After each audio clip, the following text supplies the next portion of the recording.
Let's feast your eyes on the class of 1941.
She's 86 years old, pretty much guaranteed she'll outlive all us watching this video.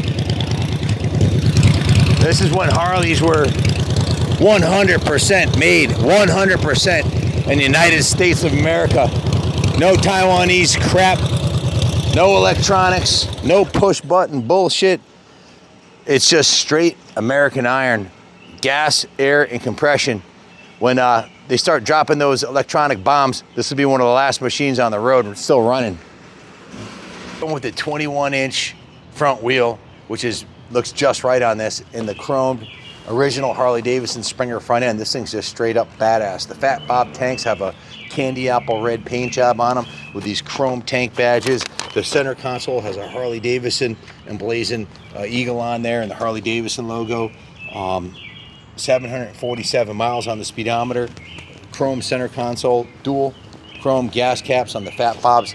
The 41 flathead engine looks mint. The top end looks like Walt Zahner, all of his bikes. This was stored in his living room for 40-something years. So, and he owned B&H Cycles, so he took really good care of his bikes. The saddle, the backrest with the Harley-Davidson logo on it, the turn-up rear fender, the 16-inch mag spoke rear wheel with the gold chain.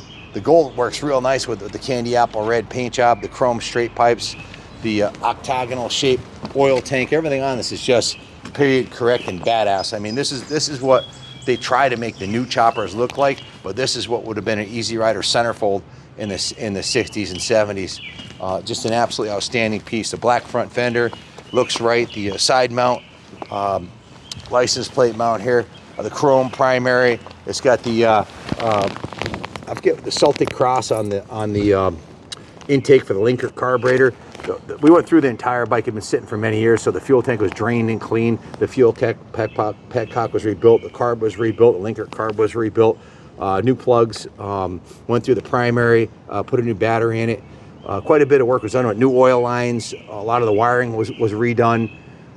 Justin, one of the mechanics who worked on it. Did I leave anything out, Justin? Is there anything that I forgot that you guys did to it? Yeah. So the bike was rewired completely from the ground up. There's only less than 5% of the original wiring on it.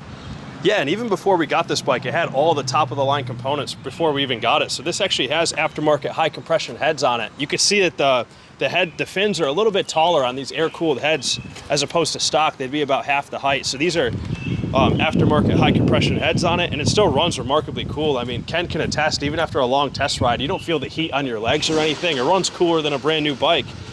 That's because of the low compression. Originally, they're fairly low compression engines, and it's a smaller piston bore. So like you get a big 117, those pistons got real thin walls on the cylinders, so there's not much to cool it. These run much cooler.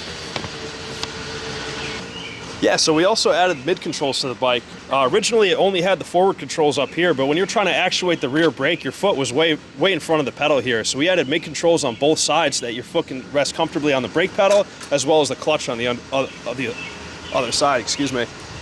In addition to rebuilding the carb, they went through and the points system, adjusted the points, trimmed the spark plug wires, replaced the spark plug caps, replaced the ignition with a new panhead ignition. Again, rewired 95% of the bike, replaced the oil lines, the brand new 530 gold non-O-ring chain, new 50 weight oil, replaced the transmission oil and the engine oil. Of course, installed the mid controls as Justin just said. Went through the whole bike top to bottom and spent quite a few days tuning it and getting it dialed in. I think half the fun was just driving it around as we worked on it. It's just a real hoot to drive. It's a real, attention. You drive down Main Street, Daytona during Bike Week with this will turn way more heads than any new CVO Road Glide ever would, because they're a dime a dozen. You'll be the only one there with an original hardtail Springer 41. And this bike's 86 years old, I think, if my math's correct. It may not be, but damn near close to 100 years old. That's what I know. It's obviously gonna last another 100 years if you take care of it. Just all metal, solid American iron. I got the work order here, but I think we pretty much went over everything. New grips too, you have on here. Yes, yeah, we have brand new grips on it. One thing I want to note is we actually changed the transmission fluid on this. Now, on this transmission, there's no drain plug, so in order to get the oil out, you have to siphon all the oil out of the top, which is what we did. So we went ahead and siphoned all the oil out, the original oil out of the transmission, and then refilled it with brand new Harley transmission oil. They call it a suicide clutch and a hand shift. Show them the new shifter ball you put on there. Yeah, we put a new shifter ball on it. It's 1 forward and 2 back. It's a 3-speed transmission, wide range of transmission. You can see it came to us with the chrome primary on there, and a lot of chrome components were already done. And because it's a Southern California belt, the original paint from the 70s in the chrome still looks excellent, because there's no humidity. Love the color of the paint. It's just, to me, it's an absolute 10. I feel right at home on this bike, and everybody who's seen it, everybody who's seen the entire Zonner collection, we've had a few guys say this is the favorite bike from the collection. Just something about the curb appeal on this thing. It's the kind of bike you want to put in your living room and just look at every night, or every morning while you're having your cup of coffee, or put it in your showroom or your shop or your office. This is not a dime a dozen bike. This is a one-off, full custom 41 Harley-Davidson FL. You won't mistake this for another Harley-Davidson in the parking lot. This has got signature, exclusive customizing on the entire bike from front to back. And the engine, like you said, is been redone and has the high compression head. And it just runs awesome. It's a lot of fun to ride. If you have any questions about it, give us a call, 860-454-7024. This bike anywhere in the world for you. We handle all the shipping. We can handle the financing in-house. We also take trades. So if you're really interested in this bike, we've got 100% positive feedback after 10,000 reviews on eBay, which is unheard of. And we'll be there for you before, during, and after you buy the bike. So it made a big impression on everybody here, didn't it, Justin? Yeah, it really did. This was actually Jimmy Laurinaitis' favorite bike too, and he's the one who did the knucklehead as well as the panhead. So, he's jaded to how nice the stuff he sees is, and this was his favorite bike. When I brought it downstairs today, he said, "Don't even bring this downstairs, just load it right in the back of my truck." He wanted it right then and there. I mean, he loves this bike. I love this bike. I really wanted to do this bike. So that's 3 of you. Ronnie also behind the camera. This was his favorite too. Yeah. Yeah, I think Bill Kelly had an eye for this bike too, but his 32 is kind of up there. Yeah, we've had some beauties come through the shop recently, and we're definitely all a little jaded. We're surrounded by museum quality bikes. This is an old motorcycle museum, so there's over 300 pristine classic motorcycles here, and new bikes and turbo bikes and all kinds of cool stuff. But there's just something about this bike, the way the engine sits so low, and the drag pipes, just the general profile of it, the paint job, the chrome, the simplicity of it, and the badassery of it all. It's definitely badass. So there's only one. Click to buy it now. It will be gone. This will not last long. We've already had a bunch of inquiries. I told them wait till it goes up on eBay. Everybody's gonna get a fair shot at it. Thanks for watching. God bless Harley-Davidson and these classic old iron machines. And God bless America.